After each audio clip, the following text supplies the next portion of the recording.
Hey, what's going on, everybody? This is your man, Big B, Brian Hanley, and welcome to Steelers Almighty Scouting Report. Week 2, Pittsburgh Steelers traveling to the Denver Broncos. Should be a good football game. You know, the Steelers offense didn't play great, but they did enough to win a game on the road against Atlanta last week. Defense played phenomenal. The Broncos defense wasn't horrible. And some people would say it was actually pretty good. The offense, on the other hand, not good at all. Having said all of that, they still had an opportunity at the end of the game. If they could have stopped Seattle, they had an opportunity to get the ball back and possibly go down for the winning touchdown. So I think it's going to be a good football game. The coaches are probably evenly matched, but we're going to get into all of that. So before we get into that, remember, as always, remember to like, follow, subscribe. More importantly, hit those comments, people. Love the back and forth between you guys. So let's get into this. You know, the game's in Denver, and the betting odds is the Steelers right now -2.5. I don't know if that means anything to anybody, but just something out there. -2.5. The weather should be perfect. I mean, it's right now it's 70. It says it's going to be in the mid 70s, clear skies. So it is football weather in Denver. It couldn't ask for a better setting for a football game. Now let's talk about some of the personnel here. For Denver Broncos, I guess their top 3 offensive players. Now, again, Denver fans might get on me or get after me a little bit, but Brian, you don't know what you're talking about. These aren't the top 3 players. Look, this is just from what I see, man. The offense isn't great so far. It can get there. It's just not. I think you got to start at the quarterback position with Bo Nix. Cortland Sutton is probably your best receiver. Didn't have the best game, I understand, in week 1, but he's probably your best receiver. Javonte Williams, I do believe, is your best running back. They got to get back to trying to run the football. Might be tough running it this week against the Steelers, but I think that is Denver's best opportunity to, number 1, help their quarterback, and number 2, to try to move the football to get some balance. Got to be able to run it, and it can't just be the quarterback scrambling around running the football. Just got to be able to line up and run that thing downhill. On defense, look, I think Patrick Surtain is a top 3 cornerback in this league, if not the top cornerback in this league. That's how I feel. I think he's that good. I'm not going to say he's underrated because some people may not have him that high, but most people that understand football know how good this guy is. As far as a sheer football cornerback, a shutdown corner, Patrick Surtain is that. Period. End of story. Next, Alex Singleton, linebacker. He's a tackling machine. Absolute tackling machine. I think he's, I don't know if you would say he's the leader of the defense. Maybe he is. I know that he makes a ton of tackles. He didn't lead them last week. It was weird that a cornerback actually led him in tackles last week. But Alex Singleton, good inside linebacker. And Jonathan Cooper had 2 sacks, started off the game with the sack. Really well, comes off the edge. He's going to be a challenge for the Steelers coming up this week, coming off that edge. Moving on here, let's look at some of the matchups, okay, between the 2 teams. And what we do with the matchups, we go strength for strength, then the Steelers' strength versus a Broncos' weakness, then a Broncos' strength versus a Steelers' weakness. So right now we're going to start with strength to strength. And I don't think it's really a player to player this week as far as strength to strength. I think it's offensive coordinator and defensive coordinator. I think Arthur Smith, and I'm not saying that's a Steelers' strength. I'm saying him going against Vance Joseph, I think that's where the matchup of strength versus strength could be. The reason being is because, look, Arthur Smith, he's not going to be able to play as conservative as what he was last week. That's not a sustainable recipe for winning week to week. It's just not. Now, would he have liked to score more points? Yes. Was the intention to score more points? Yes. But I think he got into a situation where, and I'm sure Mike Tomlin had his thumb right on top of him, that said, hey, man, we got the Falcons locked up. Just don't turn the football over. Don't do anything stupid. Get us some in field goal range. Bosworth will knock it home, and let's just call it a day. And I think you could see the play calling. I mean, it got conservative. So, he'll have to open up a little bit more for the Steelers to continue to win football games. Vance Joseph, look, I know they gave up 26 points, but I think a lot of people are going to say the defense did a good job last week. Um, yeah, I mean, they until the end of the game, when the game started to get away from not I shouldn't say get away, but they couldn't stop the Seattle from getting that first down. I mean, hell, look at that catch that Tyler Lockett made. It's not that guys weren't in position. He just made a great catch. It was a great throw and a great catch, and that was the end of the game. Kenneth Walker, I get it, went over 100 yards, but they did a good job in the passing game. Vance Joseph, I don't think did a bad job last week. He didn't. So that's the matchup that I'm going to look at is Arthur Smith versus Vance Joseph. Is Arthur Smith going to continue with the conservative play calling? And will Vance Joseph get even more aggressive if that's what you're going to do? Is he going to turn up the pressure on the Steelers if all you're going to do is try to run and throw 8-yard out routes, 4-yard out routes? Are they going to just turn up the heat and make you throw the ball down the field more? We'll see. A strength versus weakness. Look, there's a couple of these matchups that are in the Steelers' favor. Outside rushers, number one, edge rushers against the Broncos offensive line, Mike McClinchy. That's going to be tough as a right tackle against TJ Watt. And look, I've said it before. I'll say it again. TJ Watt's the best defensive player in the world, period. End of story. I don't care if it was 1 week. He didn't just turn into the best defensive player in the world after 1 week, despite what Dwight Freeney says about how 1 week doesn't mean anything. Yeah, TJ Watt's been the best defensive player in the world for a while now. Sorry. And then at left tackle, Garrett Bowles, a little banged up. Alex Highsmith had played a really underrated game last week against Jake Matthews and the Atlanta Falcons. Didn't come up with a ton of sacks, got pressure. But one thing that Alex Highsmith did, he said, you guys can keep trying me on the run over here if you want to. I'm not going to allow him to set the edge. You're not getting outside. You're not doing that. Alex Highsmith played a really underrated game. Steelers got a big advantage here. Big advantage. Where do you help? Do you help TJ Watt and you leave Alex Highsmith alone with a banged up tackle? There might be trouble. It just might be trouble. We'll see.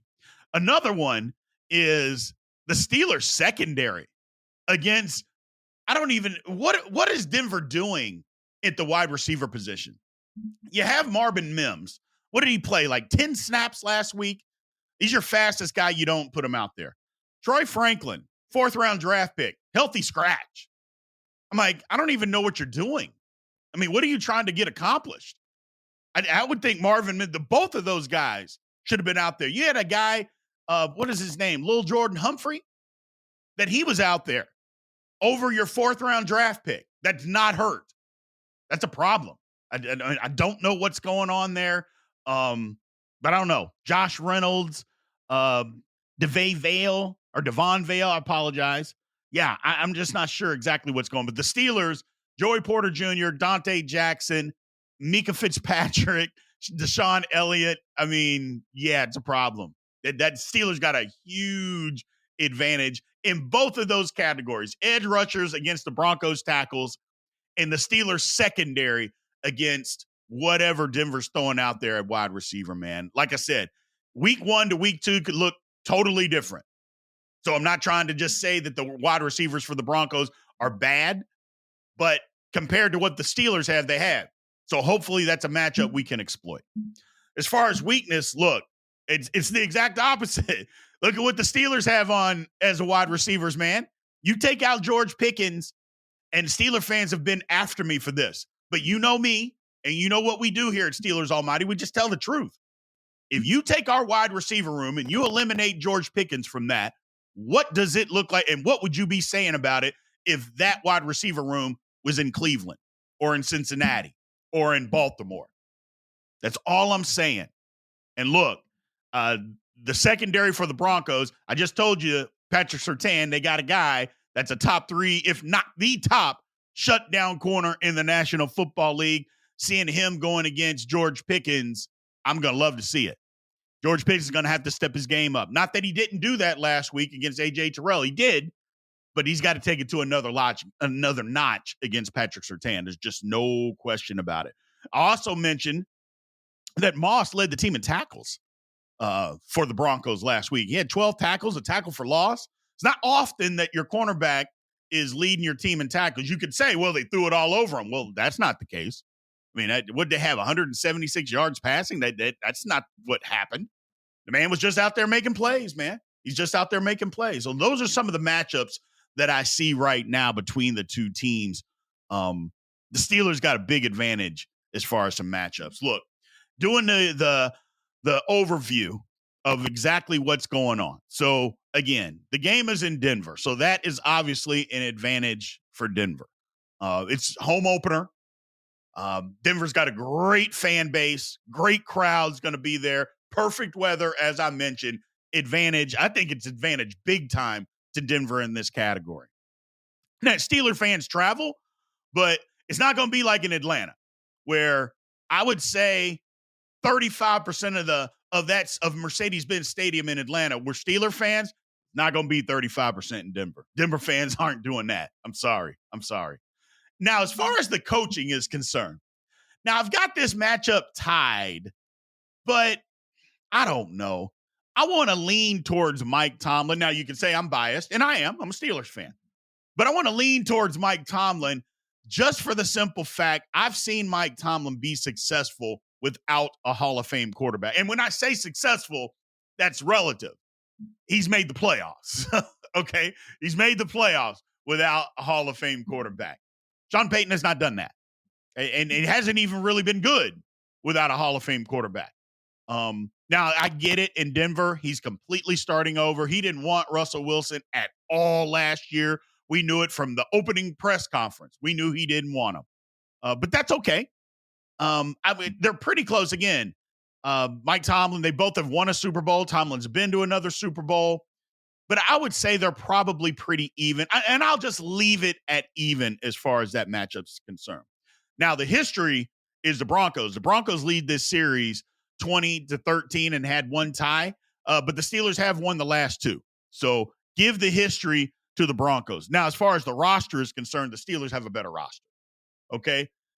You could say that even in receivers, yes, the Steelers don't have a great receiver room, but their best receiver, George Pickens, is better than what the Broncos have. If you want to say it's Cortland Sutton, some might say Josh Reynolds. I don't know why you would say that. But the Steelers' wide receiver room is better, okay? And just by George Pickens alone, it makes it better. But you go top to bottom as far as rosters are concerned, the Steelers, no question, have a better roster.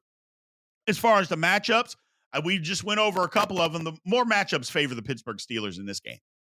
I know Bronco fans may disagree somewhat, but if you're being honest, you know that's not the truth. You know the Steelers have a better roster, and you go matchup offense versus defense. There is nothing that the Broncos do on offense that is going to give them an advantage over the Pittsburgh Steelers. Absolutely nothing. So that's number one. And number two, when the Steelers line up and they run the football, that's an advantage for them. Now, throwing the ball, something different. But when the Steelers want to run it, they're going to have an advantage there. Doesn't mean that they're going to run the ball for 200 yards. I'm not saying that. So don't go overboard and don't get crazy on me. I'm just saying the Pittsburgh Steelers will be able to run the football somewhat, or should be able to. Because we don't know the game plan. We don't know the strategy. You know, I just said Vance Joseph might come up with something against Arthur Smith. So we don't know. But on paper and looking at it from the outside in, the Steelers have the advantage. So we'll leave it there. As far as the outcome, I think the Steelers are going to win the football game. Look, they're better. The Steelers, this is part of the schedule. They have to win games that they're supposed to win. This is one of those. Yes, it's in Denver. Yes, it's a home opener. Yes, Denver's going to be wanting to bounce back. But this is the National Football League. Guys are used to playing on the road, okay? Some of these guys that when they played in college were playing on the road in front of 100,000 people. Now, Denver's going to be raucous like that, you know, high altitude, crazy fan. Denver got good fans. They get after it. Knowledgeable, very knowledgeable football people. But they're going to get after it. But either way, the Steelers are going to win. I think how it happens, they get a late touchdown, you know, maybe under 2 minutes left. Steelers get a touchdown, and then the defense holds on late, kind of like what they did last week. Get a sack late and end the football game. I think that's what happens. If you have to pin me down on the score, I'm going to say 23-16. Steelers get the victory there. So, we talked a little bit about the coaching. I kind of want to go into that again. Mike Tomlin, a lot of people, either there is no in between with Mike Tomlin. Either you love him or you hate him. And I kind of feel like that's the same way with Sean Payton. Either you love him or you hate him. Sean Payton has yanked all the control in Denver. Don't kid yourself, Steeler fans. We love Omar Khan. Mike Tomlin has a hell of a lot of control on what goes on in Pittsburgh. Let's not be silly about that. Omar Khan may have the title. Mike Tomlin's got the pedigree. He's been there, and he's got some power. A lot of it. A lot of power. So, but as far as the coaching aspect of it, look, it's kind of a new staff. Sean Payton, they've been there for 2 years. They're rebuilding. They are absolute rebuild mode. There's no question that they are trying to rebuild. But we'll see how it works. But as far as, like I said, the matchup, I tend to go with Mike Tomlin because I've seen him be relatively more successful without having a Hall of Fame coach. That's all. Some people ask me, they sent some messages in about this particular question. That's why I came back to it. That's what they think. They're like, how can Mike Tomlin not be considered a better coach? And I'm like, well, let's not go overboard with that. It's not like Sean Payton's a bad football coach. Having said that, you're right. Tomlin's had a little bit more success without having a Hall of Fame quarterback. And again, success is relative because making the playoffs and getting your head beaten in doesn't necessarily mean success, not in my book. But it is better than going 5-11 or 5-12, So there is that. We're going to bring in our man his name is Amir Farrell.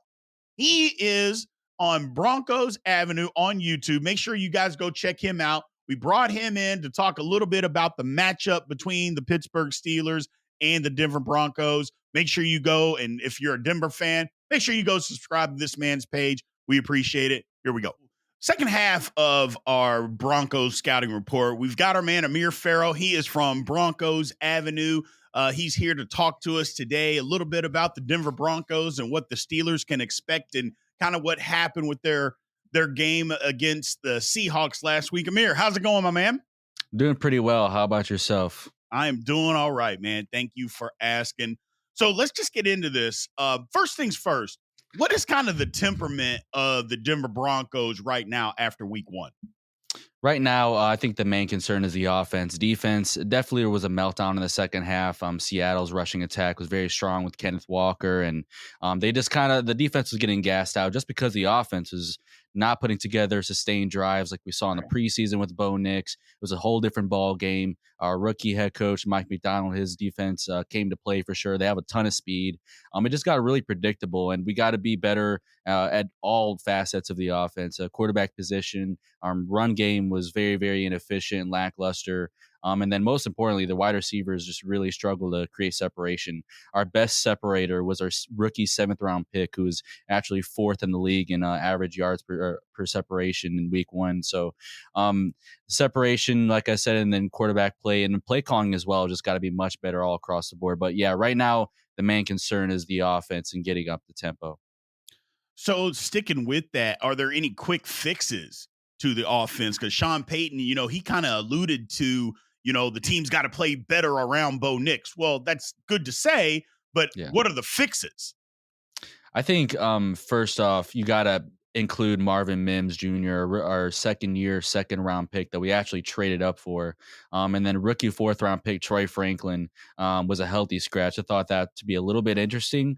Lil Jordan Humphrey, our practice squad receiver, was elevated before the game, who didn't make the team, and Troy Franklin was a healthy scratch. So I thought that thought process there is a little bit interesting. Although I do trust Sean Payton, I just feel like we need to add more speed. That element needs to be included in our offense. There's just not much. There actually was 0 yards. There's like almost no yards after catch by receivers. Our running backs had literally no yards after contact. I mean, that's a real stat. Had 0 yards after contact against Seattle. It's just very poor. So I think just yards after contact, you got to add speed with Marvin Mims Jr., potentially Troy Franklin this Sunday. Gotcha. My thing with it, especially with Marvin Mims, I mean, I don't even believe he got an offensive snap, did he? He got 12 offensive snaps, but he only Okay. ran 6 routes. Yeah, I don't know. I mean, he had some success last year. It was just odd going back and looking at that tape. It just looked odd that they didn't give him any opportunities or many opportunities to do a Yeah. whole lot. So, moving on, running game. You know, we're talking about the offense and we're talking a lot about the receivers. The running game outside of Bo Nix scrambling around was basically non-existent. I think Denver's got to get back to doing some of that against the Steelers, if at all possible. Yeah, absolutely. Javonte Williams, our starter, actually had less carries than Jaleel McLaughlin as well. I mean, the burst we saw it on the first few carries, but there's some gaps that maybe he avoided, didn't take that Sean Payton didn't like. He mentioned it after the game how their vision could have been better at the running back position. So that's something that has to be better. Run blocking in general, I feel like just doesn't get enough criticism from this fan base as it should have after week one. I feel like run blocking was very poor throughout the game. I mean, that's where it starts, the trenches. That's where the running backs are going to be able to, open up, they'll find their holes. And I just felt like it wasn't that great against Seattle. They played our run very, very, very well, and that just trickled down to the pass game and made it things hard for Bo Nix. I mean, anytime you're going out there and having your rookie quarterback throw the ball 42 times, it's probably not a good recipe for success. So, yeah, run game, I feel like it starts with the offensive line personally. They played great in pass protection. I think they had the 10th best average time to throw for Bo Nix in week one, but run blocking's just got to be much better, and Javonte's got to step up. Gotcha. Moving over to the defensive side of the football, I mean, I think it's universally known that Patrick Surtain is a top three cornerback in this league, and I thought he did an excellent job against DK Metcalf last week. I imagine they're going to lock him up with, George Pickens this week. Mhm. I'm assuming the Denver Broncos fans are really, really excited, especially with him getting that big contract. Really excited about Patrick Surtain. Yeah, very, very excited. Nobody deserved it more than him. DK Metcalf, by the way, had the lowest separation in week one out of all qualified receivers. Just insane. He had 3 catches, 29 yards. Excellent performance from him. But yeah, that contract, honestly, I talked about on my show like the day of, I felt like he was underpaid. We even saw right away Jalen Ramsey he jumped him by what was it 100,000 in average Yeah. salary. So I thought he was underpaid. We're already seeing it. It looks like Sauce Gardner is obviously going to get more than him, probably close to that $30 million range eventually. So, yeah, we're all excited about it. And then most importantly, this George Pick. I was talking about it before this season. George Pickens talks a lot of smack. PS2 it's really quiet. I'm really excited to see like what this matchup's going to look like on the field because DK in 2022 he got PS2 to talk a little bit on the sidelines. I think George Pickens probably going to do the same with PS2. I'm excited. Yeah. I'm really excited to see that matchup. Two really good young football players going at it. Jonathan Cooper had a good game.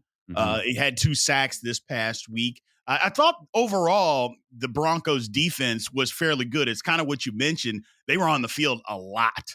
Not a lot of staying drives. That's one thing that Steeler fans know a lot about over the last 3 years. Minus this Falcons game and a handful of games. The Steeler fans understand just three and out, not sustaining drives. And the defense can hang in there for a while, but sooner or later they're going to eventually crack because they're on the field too much. It's kind of what we saw with Denver this weekend. But I did think Jonathan Cooper, stepped up big in a game where, like I said, they were out there a lot. Yeah, he started off the game hot. The first play of the season for the defense was a sack for Jonathan Cooper. Had 2 in the first half. Maybe he got more snaps than that. He could have had even more. So we have a good rotation going. I really like the 4 pass rushers that we have. As long as they can stay healthy, it's going to be a strong unit. And most importantly, they're all really, really young and talented. So yeah, I think the ceiling is very high for Jonathan Cooper. He got overlooked a lot going into this year. I Mhm. thought Baron Browning and Jonah Ellis, a rookie third round pick out of Utah, was going to have those two were going to be like our feature pass rushers for the entirety of the season. But it looks like Jonathan Cooper could definitely be like that long term starter for us. Gotcha. So speaking about Bo Nix, let's get back to him real quick. I think Denver fans, for the most part, got to be pretty happy. Now, I'm not saying that they're upset or happy about how he played the other day, but I think there's ways they can help him. We'll get into that in just a second. But Mhm. overall, Denver fans, I'm guessing, are liking Bo Nix. Yeah, there's a lot of panic immediately with the game. I feel like that's how this fan base is. They're so reactive and a little bit negative at times. Right. But I mean, that's just football. It's a very passionate sport, not only for the players but the fans. But yeah, a few just being able to sit on it, watching film and everything. A lot of fans did realize that the run game did not help out Bo Nix at all. Even play calling was a little bit head scratching at times.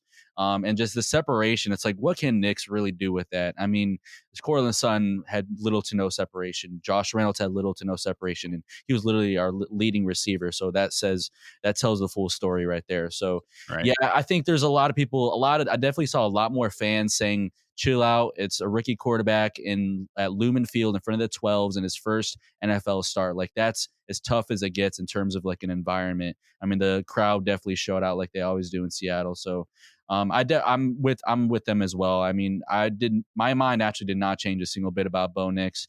Um, I'm I'm looking forward to seeing how he progresses with his reads and progressions through the passing game. If we can get a sustained running game going with him, he's got to be better with looking off safeties. His first interception to Julian Love was really bad just because he looked at his read the entire play. You'd like to see him, maneuver his eyes a little bit, go from 1 to 2 to 3 in his progression. So I think those are things that he did so well at Oregon. It kind of makes me think that he was just a little bit nervous. The jitters are getting with him a little bit in that Seattle game. Once he gets a better grasp on this playbook, he's gonna be cooking.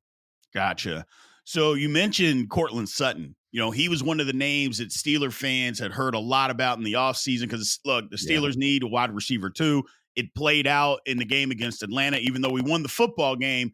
Pat Fryermuth was the second receiver, which that's fine. He's the second option in Pittsburgh, but it was non existent anybody besides George Pickens on the other side. And Cortland Sutton's name was a big topic for Steeler fans this offseason. Didn't play great. I know he kind of got a little bit of an extension, so to speak. Any chance that the Broncos are just going to say, by midseason, you know what, we're just going to move on before the trading deadline? They're going to move on from Cortland Sutton. If there's any player that's going to be moved on this team, it's definitely Cortland Sutton.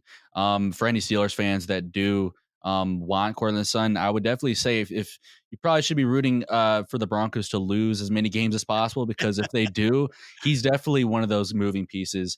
He actually has no guaranteed money on his contract, which makes him Right. very, very easy to move before the trade deadline.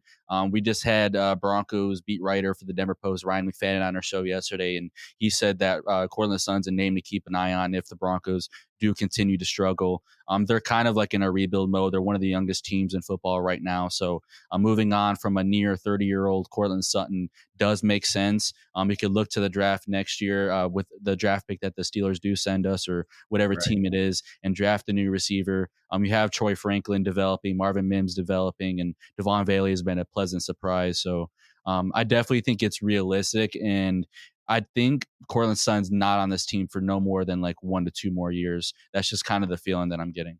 Right. I would suspect that he's off the team. Look, the Broncos, I'm not trying to bash Bronco fans or bash the team. I'm just not sure how good they're going to be. Their That's fair. division is pretty good, maybe outside of the Raiders. So I don't know. Having said all of that, they couldn't just get rid of him when you have a rookie quarterback. You can't just get rid of all your receivers, Exactly. immediately. So it was good to keep him around. But by the end of the year, I think by the trade deadline, I think you're right. I think a lot of people are right. I think he's somebody that, number one, the Steelers are going to keep an eye on, because if the Steelers can just figure out something, he might be something that we can bring in, or somebody that we can bring in. A couple more, man, and I will get you out of here. First things first, let's just talk about it. I know Russell Wilson, in my mind, he's not playing this week. He's going to get hurt. Is there any, I guess, and I know the fans, so I don't even have to ask about the fans, but is there any ill will amongst the players about Russell Wilson? There is. Yeah, I Okay. can definitely say from what I know, that's happened in the locker room. There's definitely been some guys that look at him in the corner of their eye with a little bit of not animosity, but um, I will definitely say if Russ goes out there and plays at any point, our defense will definitely play a little bit. I feel like a little bit harder than they would if it was Justin Fields. There's just so many games in 2022, 2023 where they're getting a massive amount of takeaways. They're on the field all the time, and the Russell Wilson and the offense just had nothing to show for it. Russell Wilson was a big reason for that. If you go back and watch the film, I mean, the time holding on to the football, not really finding sustained drives, like we saw with Bo Nix early this offseason. So, yeah, there's definitely a little bit of animosity. I don't know what has been exactly said behind the scenes, but just from a lot of people that I do know that are close to that locker room, there's a few players. But at the same time, like a lot of those guys did leave this offseason. So there's a few players on that defense that definitely would be going after Russ. Gotcha. Couple things. Keys to the win. What are some of Denver's keys to be able to beat the Steelers this Sunday?